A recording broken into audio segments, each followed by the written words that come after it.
Hello and good afternoon. And my guest today is Mr. Ben Chandler. He's the CEO of the Foundation for Healthy Kentucky in the Commonwealth. Ben is, is a great friend for years and years.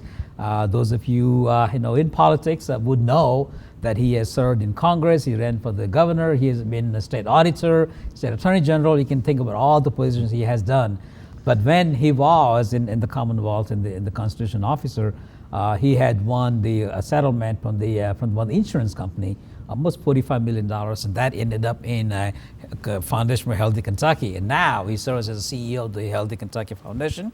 And we have him in our region to talk about the healthcare needs, the status of the health in Kentucky, and in our GRADD region as well, but also talking about what is happening, what are some of the key issues that are affecting citizens of the Commonwealth, especially the younger generation. So again, Ben or Chandler or Mr. Chandler, welcome to the GRADD Dialogue. Jiten, very nice to be here. I appreciate it very much, and I'm looking forward to talking about health matters as much as I can. Our foundation, of course, is statewide in its interest, and we have one goal. Unlike almost any other organization, our only goal is to try to improve the health of our people. We're not in any other activity. So I'm looking forward to talking to you about some of those things. I would say, and now knowing you almost 20, 30 years, and actually my former director who hired me for the job at GRADD, now you serve with him on different boards as well. We talked about George Russell earlier too. That's right. But in my mind, because I love health, in my heart too, is that you are the right person because of your background. You have learned state politics, the policy making, partnership, coalitions. At the same time, you also spend time in Washington and also create that broad knowledge. And I hate to say this, but that's the reason why we could not have found a better person to really bring us to the this is probably one of the most critical issues people don't realize is the health care of the citizens in the Commonwealth. Well, thank you so much for that. I'm just lucky to have the chance to do this because this is a labor of love for me. To be able to have an impact on the health and welfare of your fellow citizens in the Commonwealth that we all love, it's a big deal, and I'm just very lucky to do it. I have been involved in different health issues for a very long time, but when you talk about the issue of health, as I tell people, it is the single most important thing in anybody's life. If you don't have your health, it doesn't matter what else you do have. You could have all the money in the world, doesn't do you a bit of good if you don't have your health. So what we want to do is we want to promote better health here in the Commonwealth for all of our people, and of course we've got some challenges. We don't fare very well in a lot of health categories, and one of the ones that jumps right to the forefront is the fact that we lead the nation in cancer. That's something that I don't think any Kentuckian would tolerate or should tolerate. So we're trying to work on that and on many other health indicators that we need to do better on here in Kentucky. So let's just talk about the foundation itself, because the people listening or watching the show may not know why we have foundation and what is the main mission of the foundation. Well, the foundation was created, actually it stood up in 2001. So the foundation is now 18 years old. It is a statewide foundation, so it represents all 120 counties, and its mission is just really very simple. As I said earlier, it's to try to improve the health of our people. And I distinguish that from health care. Health and health care are two different things. As I also say to people pretty regularly, I've yet to meet a person who wants health care if they can have health. And we're trying to put more focus on keeping people healthy in the first place. And if you do that, you have all kinds of benefits. The first benefit, of course, is a better quality of life. But other benefits are that we all save money. When you can stay healthy, you're not as much of a cost to the healthcare system or to yourself.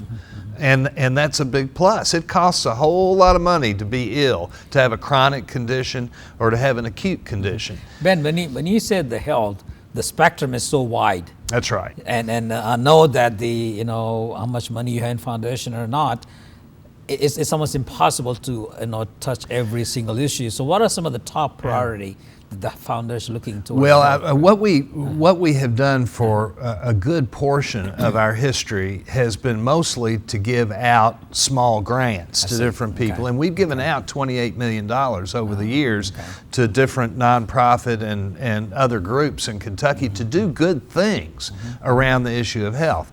But recently, we decided, and our board decided, by the way, we have a 15-member board, and one of the members of the board now is Marianne Smith Edge from here in Owensboro. Yes, But we've got a 15-person board, and we have a 50-member community advisory council from all over the state.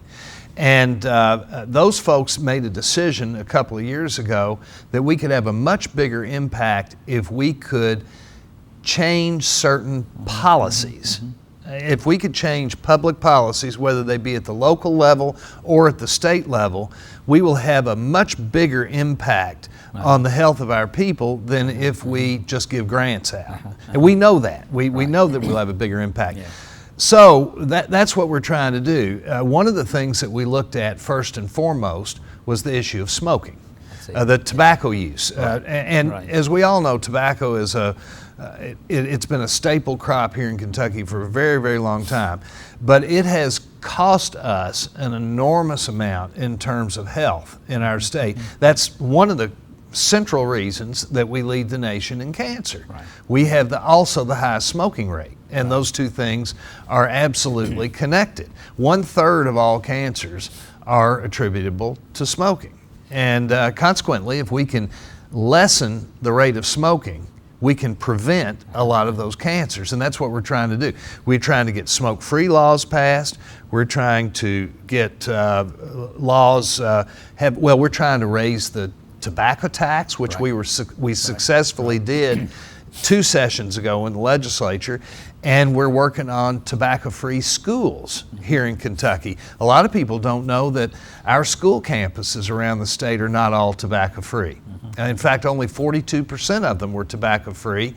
We're doing something to change that because we got a law that was passed to at least move very much in the direction toward making them all tobacco-free. Now, if you do that, you change the norms. You change the norms in the community. Now, for an ad director, which our main goal is to bring the money for our communities and the grants and everything else. But I do agree with the concept. Yes, I think we were successful working with you in the past, getting a big grant, almost a 5-year project for McLean County, on obesity issue.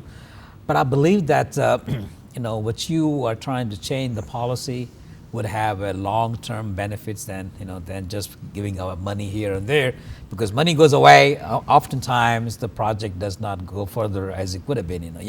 Well, McLean County is a good example. We did some, I think, wonderful work in conjunction with the Area Development District in McLean County, and we got some local policies. Part of that work was to get policies put in place in McLean County. The project was wonderful. The only difficulty was we only impacted McLean County. And we've got 119 other counties in the state, and if we can get some of these laws passed on the statewide level, it affects everybody. So you got a big challenge. You're talking about 120 counties, that's right, 450 cities, then you got the public sector, the private sector, and you got one foundation. So really, in order to move the needle, you're going to have to change people's mind and the community, kind of organized. So tell us how you're going to do that. Well, that's exactly right. And one of the ways that we do it, of course, is we try to go out and publicly and raise awareness publicly. The public has to be aware of some of these problems, and they also have to be aware that there are solutions to some of these problems and how to go about obtaining those solutions. So we're talking about these things. One example today is the epidemic of vaping or e-cigarettes, and we're seeing that really grow tremendously in our schools, and it's very harmful to the developing young brain, and we're trying to cut down on that. But those are the kind, and the way you do that the way you ultimately do that successfully is you build coalitions. You build coalitions of different groups, different entities, and different people in a particular community. So we've worked hard to help build coalitions here in the Green River area, and we also have done that elsewhere in the state. We also want to build statewide coalitions. So if we get, for instance, we built a coalition called the Coalition for a Smoke-Free Tomorrow. It's got 210 different groups, including the State Chamber of Commerce, the Kentucky Council of Churches, the school boards, different health departments. A lot of different groups are involved in that. The Kentucky Medical Association, the Kentucky Hospital Association. Well, when all of those people come together and they put their voice forward to the legislature on a particular issue, they have to listen. And they will listen. And this is not just Kentucky, it's a national issue. In fact, to some extent, and I think when you travel outside the country, in Europe and other places, they got the similar issue as well, as far as when you talk about the e-cig and all those things. That's right. This morning I was watching CBS News, and they were talking about the survey they did about the e-cig and e-cigarettes and all that. And people don't differentiate between e-cigarette and Juuls. That's they feel like Juuls is okay, e-cigarette's bad or something. But actually, in reality, when he told us about the whole it's the same thing. It's the same thing. It's the same thing. And Juuls are e-cigarettes. And e-cigarettes are loaded with nicotine. And the problem with, we've had an opioid epidemic here in Kentucky.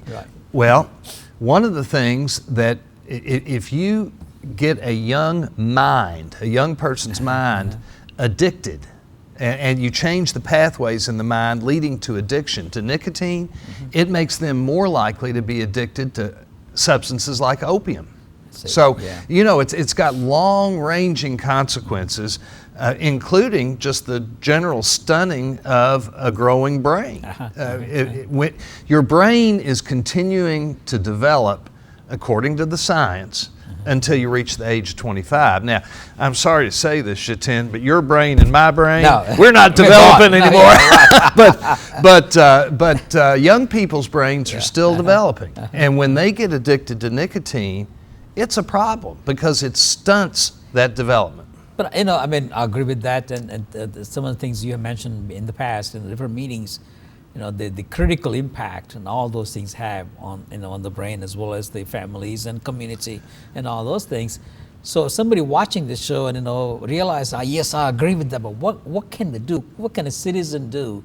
2 or 3 things that they would really help you move the needle. Well, there are a number of things that cities can do, but for one thing, citizens have to understand. They have to first know. They have to have information. They have to know, for instance, on the e-cigarettes. Let's take that, for example. First of all, they have to understand that it's not healthy. And they don't even know that. So you have to get to that point to begin with. And once you understand that these things are not healthy, that they're very harmful, particularly to young people, that's what we focus on is young people where e-cigarettes are concerned, then you need to figure out how to reduce the usage. Well, one of the ways is to have tobacco-free school campuses. That way you have a policy and you include e-cigarettes as a tobacco product. They're included in that policy. You also need to get education out, again, to let not just those of us who do know, but young people to understand that these products are not safe. They're not good for you. A third thing that you can do is you can work on raising the age. And we're working with Senator McConnell right now to try to raise the age on a national level to 21. The age where you can buy these products from 18 to 21.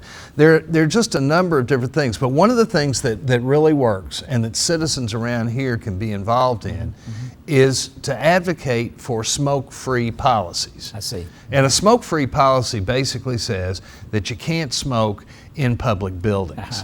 Now, what that does is it changes the norms in the community. The community has basically taken a public stance that says, we understand this is not good for us. We understand that we need to cut down on the use of these products for our own health and for the health of the community.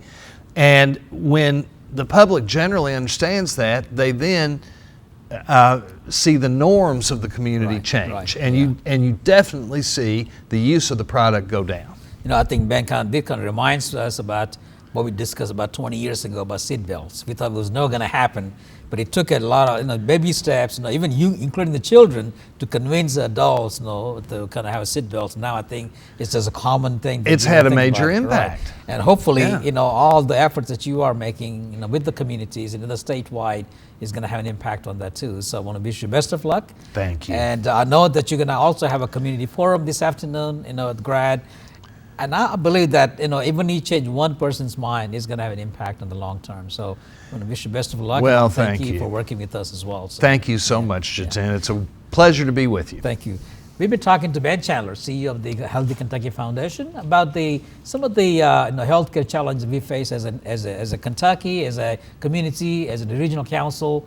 And I think it's something that we all can do to improve the better, especially in the cancer, heart attack, cancer, obesity, access to healthcare, and all those things. If you have any questions, you can always contact GRADD. Also contact the Kentucky Healthy Kentucky Foundation and their website. They have the best tools and a lot of data that you can rely on and work with that too. Again, thank you and have a great day.